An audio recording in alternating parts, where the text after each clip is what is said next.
Hello, everybody. I've been performing my own little experiment for the last 6 months or so on YouTube, and gotten a lot of positive feedback from you all. Thank you very much, and I appreciate it. Um, I've always had a sort of a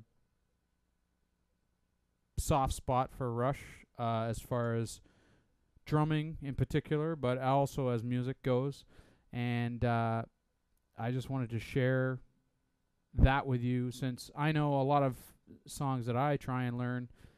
I wish there was a video that someone could teach me how to learn it. I wish there was a concert video of Neil playing that, but there isn't usually. And if there is, the camera usually is on Alex or Getty during the parts that I want to see for Neil. And so I thought by doing these videos, I could demonstrate in plain view everything that he does. Now, obviously, I'm doing it, like I said, I'm doing it without knowing exactly what he does, and I'm doing it from ear. What I hear him playing, what I think he might be doing, how he orchestrates that, and so forth. So I'm not laying down exactly what he's doing. Obviously, there's going to be some differences. He's got a different set. He's had millions of different sets over the years. Well, maybe not millions, but at least a dozen. And so I'm going to demonstrate how I would go through learning one Rush song. Now, I use the same strategy for learning any song by any group, but with Rush, it's a little bit more difficult and strenuous, I should say, I guess, because obviously Neil's drumming is a little more involved and busy than most drummers. So I'm going to show you the best strategy I have for dealing with any song, but I may or may not use all of the concepts with any song depending on the severity or the maybe perhaps that's the wrong word, involvement of the drumming.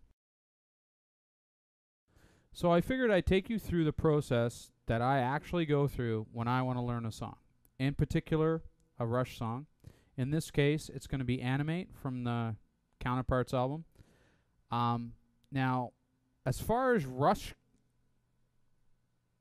drumming, or Neil's in particular, over the years, this is not a particularly, what I would say, difficult or chopsy or hard to remember or anything like that, but it is kind of a departure in that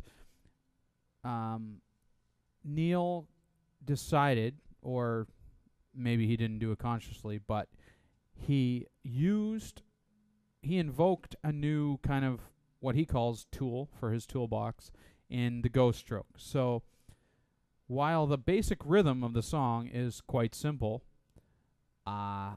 there's a lot of involved ghost stroking going on, and that's the main challenge for me and probably a lot of other people who are trying to play this song more than just your regular rock beat.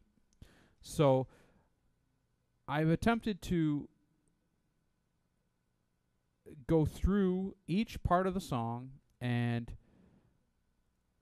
demonstrate exactly what it takes to, first of all, figure out what he's playing.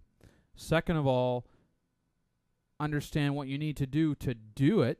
And the third thing is to actually do it, to get the physical and manual dexterity to perform the beat that he's playing, or the fill, or whatever. So that being said, I will try and give a brief introduction on how I go about learning a song, any song, and then we'll focus particularly on this particular song. I know I say particularly too much. I'll try and stop that. Okay, so let's talk about songs in general. As a drummer, my basic job is to keep the time. But I also like to always be musical. And insofar as I like to be musical, I like to be intimately connected to the music that I'm playing. So my first instinct in learning a song is to not sit at the drums and try and play it, but to listen to the song.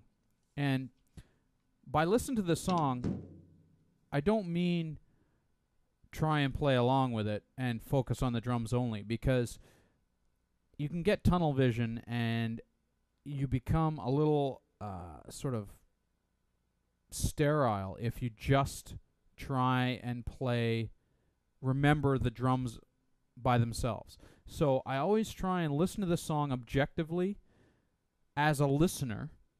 Listen to the lyrics, listen to the guitar, the bass, the drums, the keyboards, the synths, whatever is there, the background vocals, whatever, and get audio cues as to where I am as the drummer. So I always think that while I'm playing with somebody or with a few other people, that I don't need to know my part off by heart so that I can play it alone in a dark room. I need to know it so that I can play it with other people who also know their parts. So there are cues that I take, that I remember, that I can listen for so that I know when to play a certain part. Because it breaks the monotony of just just remembering from bar 1 to bar 280 or whatever. And so I tend to take a little bit more of a musician's view of a song. Sorry about that, other drummers or other people who think that drummers aren't musicians, but I consider myself a musician, and I think most drummers are musicians.